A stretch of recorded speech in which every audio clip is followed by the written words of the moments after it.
Hi, I'm Lucy Ellis and I'm here at BioEurope Spring in Barcelona, and I'm joined by Marcus William, CEO and co-founder of MowoOT, a med device company that's just won second place at BioEurope Spring's Healthtech Startup competition for their new device that's a chronic constipation product already on the market in Spain.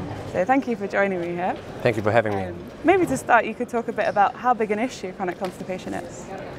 Yeah, basically we detected this big unmet clinical need in a hospital for neurorehabilitation, where mainly the patients were people with spinal cord injury or neurogenic diseases like multiple sclerosis or Parkinson. And up to 80% of these people suffer from chronic constipation.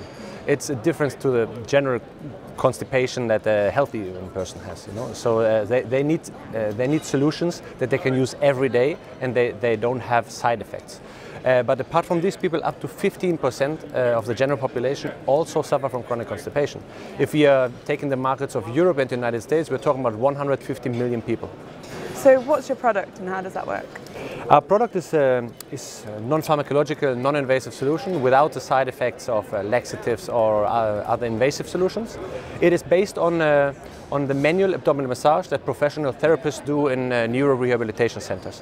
So basically it's a really lightweight belt that is connected to a desktop device that generates an algorithm that we developed together with a neurorehabilitation hospital here from Spain. Yeah. And the massage is administered with using air cushions. That means there's no side effects like due to electrical stimulation, etc. Okay, and you're already launched in Spain, so what are your plans for launching elsewhere? So actually we launched in Spain last year to kind of like a proof of business. And this year our plans are to enter different European markets. We already have confirmed different distributors, for example Germany, Austria and Switzerland, and we're actively looking for distributors in the UK and Netherlands right now. And what's the time frame on those kind of launches? So UK and Netherlands, we should enter these markets this year. We are thinking that we will conquer the rest of Europe next year, and by the end of 2018 we want to enter the US-American market, which is, I think, the most interesting market for our product. And why do you think that's the most interesting? You know, here in Spain there's not a lot of reimbursement for medical products right now, but the people in general, they are used to that the social security is paying for what they need for health. In the USA, the market is completely different. People are used to that they need to buy things themselves, so that's an easier market entry than because the procedures of getting reimbursement, official, etc., take a lot of time. Yeah. And is there anything you've learned from launching in Spain that you might apply to other places? Yes, of course. The biggest key learning was that I think it was obvious, but we had to learn it, we had to see it, that our patients are chronic patients. Yeah. So if you talk to them, they say it's 20, 30 years that they have this problem, and I have tried everything out there. Why is your product different? So what we learned is that we really need we are focusing on each customer segment. We have one testimonial of a representative person on our website, so this creates trust in our solution. We implemented kind of like a money-back guarantee. If it doesn't work for you, no problem, send it back, because we're so convinced that it's a great solution, and it helps these people once they overcome their initial skepticism. And will you be able to use those tools elsewhere, or the feedback that you've got in your other launch? Yes, I think definitely clinically we showed with studies already that it's a really good solution, but it's a challenge to get sales up. And I think what we just learned for marketing and communication of our device in general will help us with all European or US markets. And who are your competitors then in this space?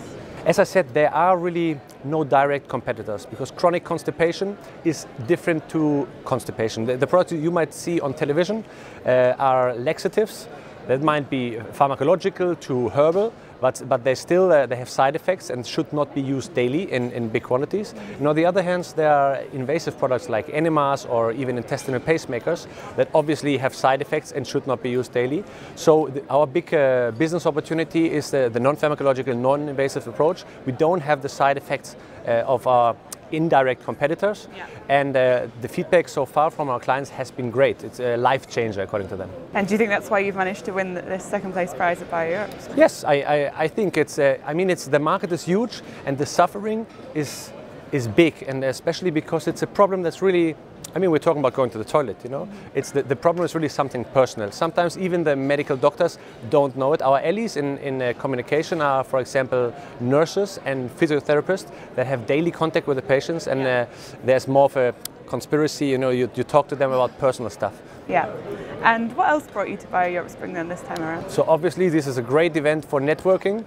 We are fundraising, and part of the pitch we did was we were communicating our second investment round. We just won public funding in form of a Horizon 2020 SME instrument funding, which basically pays for everything except for marketing. And as I just explained, the marketing is the big challenge for us, so we want to raise some money for marketing. And I made some great contacts here. I'm really happy I came. Brilliant. Well, great to talk to you, and congratulations. Thank you very much. Thank you.